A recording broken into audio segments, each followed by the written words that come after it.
Guys म आज तपाईहरुलाई गैंडाकोटको यो जयश्री सामुदायिक वन उपभोक्ताको नजिकै भएको एउटा चाहिँ बाल उद्यान चिल्ड्रेन पार्क र पिकनिक स्पोटमा लिएर आएको छु। जुन पिकनिक स्पोटको नाम छ श्री जयश्री सामुदायिक वन उपभोक्ता समूह गैंडाकोट नवलपुर होमनाथ घिमिरे स्मृति वातावरण मैत्री बाल उद्यान। यो चाहिँ एउटा पिकनिक स्पोट पनि हो। यहाँ प्रवेश टिकट शुल्क हेर्न सक्छौं हामी।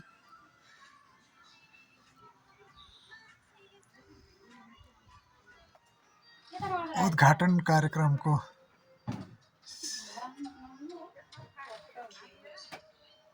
विवरण। पार्क भित्र पस्ने बित्तिकै यस्तो खालको फुलबारी हामी हेर्न सक्छौं। यसरी यो वनको बिचमा हामी पार्क हेर्न सक्छौं। यता माथि जाने हो अब पार्क हेर्नलाई। यो पिकनिक स्पोट भित्र पसेपछि यहाँ दाहिनेपट्टि एउटा यो ट्री हाउस भन्छ के इंग्लिशमा त टुङ्सी भन्छौं हामी त। तपाईहरु के भन्नुहुन्छ कुनी यस्तो खालको बनाएको रहेछ टुङ्सी। यहाँ तलपट्टि जयश्री खोला बगिरहेको छ। ओह उताको गेटबाट प्रवेश गरेपछि यता माथिपट्टि आइपुग्दाखेरि लगभग यस्तो दृश्य हामी हेर्न सक्छौं।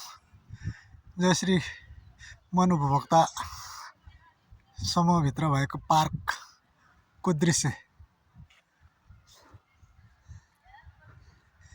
त्यहाँ एउटा अजिङ्गर राखेको छ।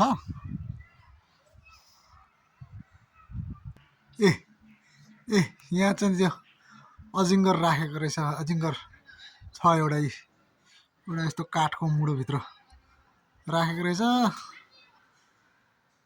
तीनटा छ भन्ने कुरा बुझ्यो। त्यहाँ गुचुमुट्टु परेर बसेको छ। तीनटा सानो ठुलो गरेर तीनटा अजिङ्गर छ भन्ने कुरा बुझ्यो। यो पार्कमा अथवा पिकनिक स्पोटमा आइपुग्दाखेरि दाहिनेपट्टि यस्तो खालको स्पोट रहेछ है।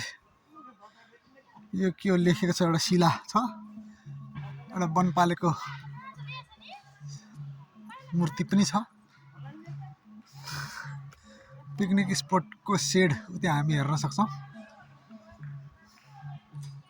यो जयश्री सामुदायिक वन उपभोक्ता समूहको चाहिँ वन रक्षक होमनाथ घिमिरेको शालिक यहाँ बनाएको रहेछ। यही पार्क भित्रै छ, यही पिकनिक स्पोट भित्रै हामी हेर्न सक्छौं।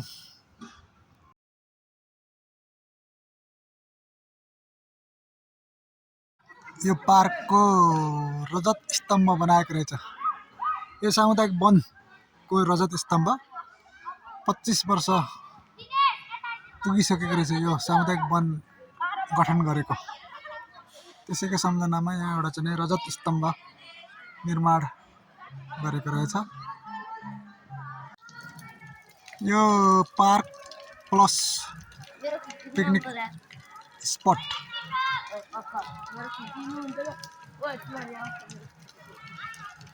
पानी ट्याङ्की पनि रहेछ। यहाँ एउटा टोयलेट पनि बनाएको रहेछ।